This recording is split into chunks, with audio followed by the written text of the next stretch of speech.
Have you ever wondered why some prayers go unanswered? There's a kind of silence that only heaven can hold, a silence that feels like rejection, like abandonment cloaked in divine mystery.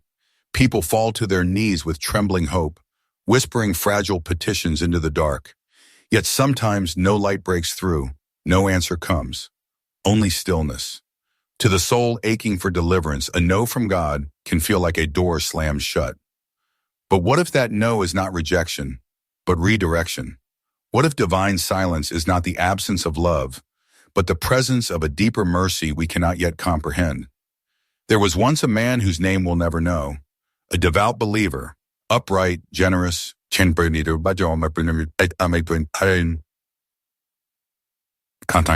yet year after year he asked God for one thing, that his ailing child might live. He fasted, he prayed, he gave up every comfort he could, offering them as sacrifices. But the child still slipped away, quietly, as if guided by an unseen hand. And the man, heart-torn, wept not only for the loss, but for the silence, for the unanswered prayer. What remained was not just grief, it was the echo of a question that haunts many. Why does a loving God say no? But you, listening now, perhaps you've stood in that same place. A relationship you begged to keep, but lost. A door you were desperate to open, only to find it bolted. A dream that dissolved just as it was within reach. The heart rebels, accusing heaven of cruelty. But beneath that storm lies a truth far older than pain. God's no is never spoken in wrath, but in wisdom. Consider the seed buried in earth. It dies before it lives. In the darkness, it must shed its old form before it can reach for the sun. So too, the soul must sometimes be denied what it wants, so it can discover what it truly needs. Jesus in Gethsemane cried out in anguish, "Father, if you are willing, take this cup from me." The very Son of God, wrapped in human vulnerability, asking to be spared. And yet, the answer was silence, then surrender, then crucifixion. And still, we call it Good Friday. There are lessons that can only be birthed through pain. A heart broken open becomes a womb for wisdom. A soul denied is a soul redirected into something holier than it ever dared imagine. God does not take pleasure in our suffering, but he does see beyond the veil of what is immediate. He knows that some roads lead to ruin, no matter how gold-paved they appear. And he loves too deeply to let you run toward destruction, even if it means pulling you away from what you swore would save you. The Stoics taught that serenity comes not from controlling outcomes, but from aligning the soul with fate, what they called the logos, the divine order of the universe. But Christianity offers something more tender. Not blind acceptance, but trust in a God who is both sovereign and intimately invested in your becoming. When the answer is no, it is not to punish you, it is to protect you, or prepare you, or posture you to receive a blessing so great it cannot yet be carried by who you are now. Let this sink into your bones. The silence is not empty. It is full of God. And maybe what feels like delay is actually design. Maybe what breaks you today is building you for tomorrow. There are moments when the soul becomes a battlefield, between faith and fear, between trust and trembling. After the no has been spoken, or worse, not spoken at all, a strange wilderness unfolds. This is not the wilderness of punishment, but of purification. The place where illusions are stripped away and the heart is laid bare before the eternal. In that Jerusalem cracked place, ego cries out for explanation. It demands certainty. It wants to see the reason for the detour before it takes another step. But God rarely negotiates with pride. His shaping often begins where our understanding ends. You see, in that wilderness, a different kind of vision begins to awaken. No longer filtered through the narrow lens of want and expectation, the soul begins to perceive the hidden architecture of divine timing. The rejection wasn't cruelty, it was protection. The delay wasn't negligence, it was orchestration. There was once a woman who prayed fervently for marriage. For years, she asked God to let a certain man become her husband. He was kind, respected, spiritual. She loved him quietly, steadfastly, waiting for the right moment, but it never came. He married someone else. Her heart broke silently, and she spent nights crying out to heaven, unable to understand the denial. 10 years later, she saw the man again. Older, worn by life, entangled in personal shadows she had never seen before. She realized then that her prayer, if granted, would have led her not to joy, but to bondage. And she wept again, not from sorrow, but from awe. For a no that once felt like abandonment had become a shield.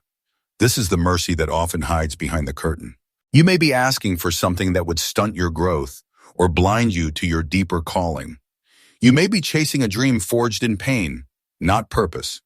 And yet, the Father who sees the full mosaic does not answer as you would wish, but always as you truly need.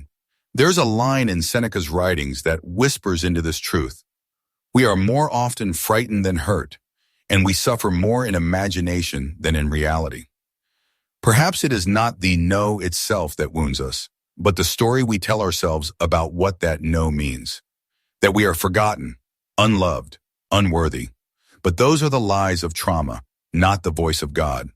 In divine psychology, the refusal of our desires is not an assault on our worth. It is an invitation to rediscover it beyond what we do, what we have, or what we lose. Sometimes God breaks your plans not to break you, but to break your dependence on things that were never meant to define you. And when everything falls apart, the soul often finds its true foundation. You begin to realize, I am not my career. I am not that failed relationship. I am not the unanswered prayer. I am something eternal, held in a love that does not flicker with the wind. You who are listening, pause here. Breathe into this moment. What if the silence you're enduring is not God's absence, but his nearness? What if the door closed to keep you from a fire you could not yet see? Let yourself entertain this possibility, that what is withheld from you is not punishment, but preparation for something larger, deeper, purer. And so do not resent the silence. Do not curse the unanswered longing. Instead, let it carve space inside of you, space large enough to hold the blessing when it comes. Because it will come, not always in the form you expect, but in the form your soul needs. Pain often speaks in the voice of permanence. When God says no, the heart doesn't merely grieve the thing denied. It grieves the death of certainty, of meaning, of control. But loss, though sharp and aching, can become the womb of transformation. And transformation begins with the shattering of the false self. This false self, the egoic projection built from fear, approval, unmet needs, clings to dreams not because they are sacred, but because they are familiar. It says, if I have this, I'll be enough. If I achieve this, I'll be worthy. And when God denies it, the ego panics. It feels like obliteration. But beneath the breaking lies a deeper self, the imago Dei, the image of God. Not the one who wants, but the one who is. That self can only rise after the former has fallen. Throughout history, those most used by God were first undone. Moses fled into the wilderness for 40 years, his youthful pride buried in desert dust. David, though anointed king, wandered exiled and betrayed. Even Mary, favored among women, received not a throne, but a sword piercing her soul. The pattern is clear. Divine purpose is not born in triumph, but in surrender. And perhaps the greatest surrender is letting go of what we thought we deserved. There was a young man who had spent his life chasing ministry. He studied theology, served faithfully, sacrificed comfort for the gospel. He believed with sacred certainty that God would open a path to preach, to lead, to be heard. But every opportunity crumbled. Years passed, doors closed, silence persisted. One night, broken by disappointment, he walked into a homeless shelter, not as a preacher, but as a volunteer. There he met a man whose eyes were clouded with grief, whose voice trembled with unspoken stories. They spoke for hours. There was no pulpit, no spotlight, no affirmation, only presence. In that quiet moment, the young man realized something. This was his calling, not the swashbuckler, but the soul in front of him. Not to be seen, but to see, not to be lifted up, but to kneel down.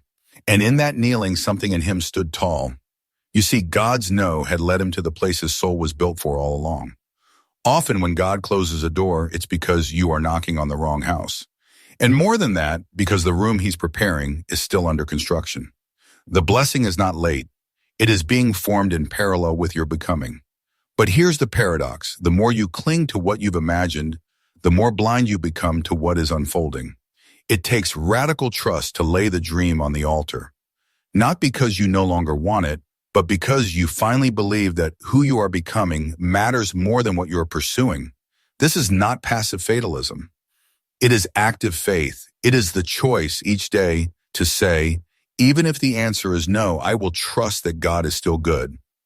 Even if the blessing is delayed, I will believe it is divine timing. Even if I lose what I love, I will not lose who I am in Him. You who have been aching, your ache is sacred, but let it not lead you into bitterness. Let it lead you into becoming. For when you stop demanding explanations, you begin to encounter revelation. Not of events, but of essence. Not of why, but of who. The no is not the end of the story. It is the turning of a page. And what follows may not be what you asked for, but it will be what your soul has needed all along. There is a strange and holy beauty in those who have been denied, broken, and yet still walk forward. Something shines in their eyes, not naivety, not blind hope, but a deeper knowing, as if they have walked through fire and learned to speak the language of ashes.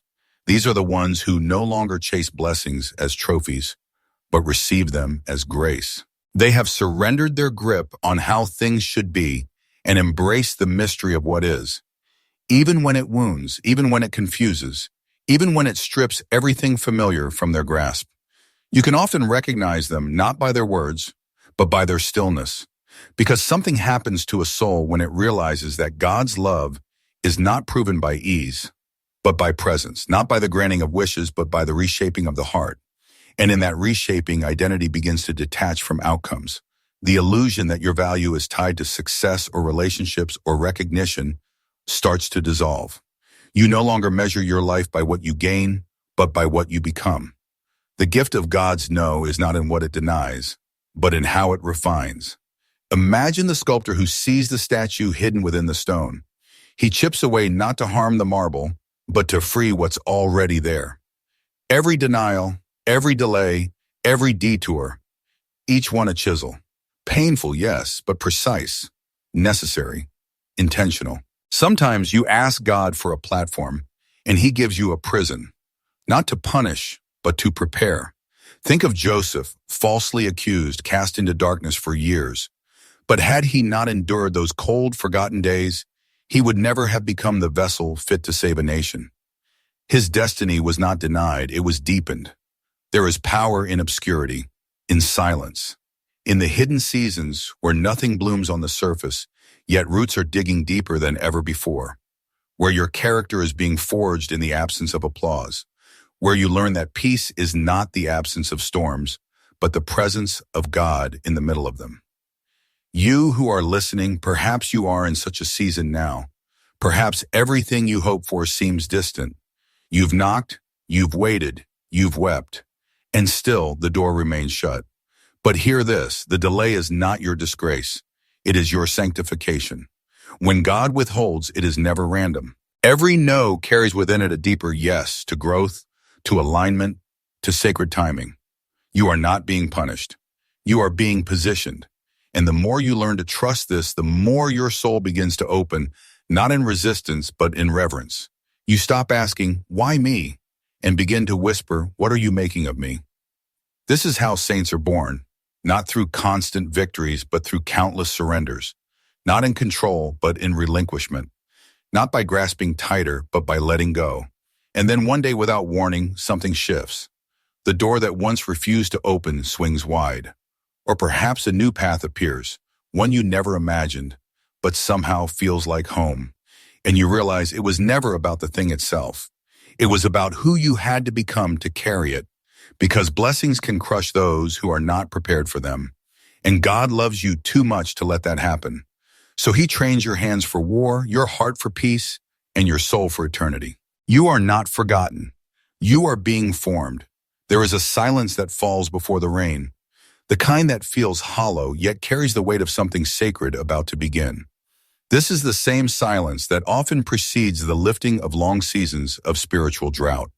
Not because the rain arrives when you demand it, but because something within you finally becomes fertile ground. You see, when the soul releases its last clenched hope, something extraordinary happens. Space is made for the unexpected grace. Grace rarely looks how we think it should. It comes disguised, sometimes as loss, sometimes as a stranger, sometimes as a season we didn't choose. But it always carries God's fingerprint, though faint to the untrained eye. There was an old man who spent his life as a carpenter, quiet, unnoticed, steady. He once dreamed of becoming a theologian, to write and speak and be known. But that door never opened. And so, he built homes, thousands of them, raised families he never met, poured prayer into every nail, every beam. When he died, his town grieved as if they'd lost a prophet. What he didn't see, what none of them saw until much later, was that one of the boys who grew up in a house he built would become a pastor, another would become a doctor in missions, another a poet whose words healed the hearts of millions. The carpenter had never preached from a pulpit, but he built sanctuaries in the lives of others. And this is what many forget. Your blessing is not always for you. Sometimes the greatest gift of God's no is that it redirects your life into someone else's salvation. In a world obsessed with visibility, with legacy, with arrival, this truth cuts deep. Some of your most holy assignments will never be seen, but they are not wasted. They are seeds sown into eternity. God's ways are not linear. They are layered, woven, eternal. What you perceive as failure may be the very thing that anchors someone else. What you see as silence may be God whispering into someone else's storm through your story. And this is where your power begins. Not in answers, but in surrender. Not in resolution, but in resonance. Not in the miracle you hope for, but in the mystery you embrace. To accept God's no is not to give up hope.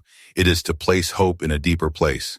It is to say, then I no longer measure my life by what I receive, but by what I release. I no longer worship clarity. I worship the one who sees beyond what I can know. The Stoic Marcus Aurelius once wrote, "The impediment to action advances action. What stands in the way becomes the way." But even beyond Stoicism, the cross teaches this. What looks like defeat becomes victory. What looks like silence becomes the word made flesh. What looks like death becomes the door to life. You who are weary of waiting, remember no season is wasted in the hands of a sovereign God.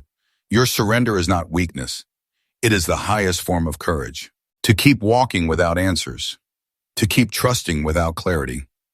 To keep loving when your heart still bears scars. Because here is the quiet truth.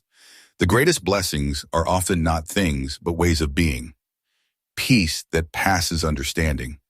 Joy that is not dependent. Love that is not afraid to lose. These cannot be manufactured.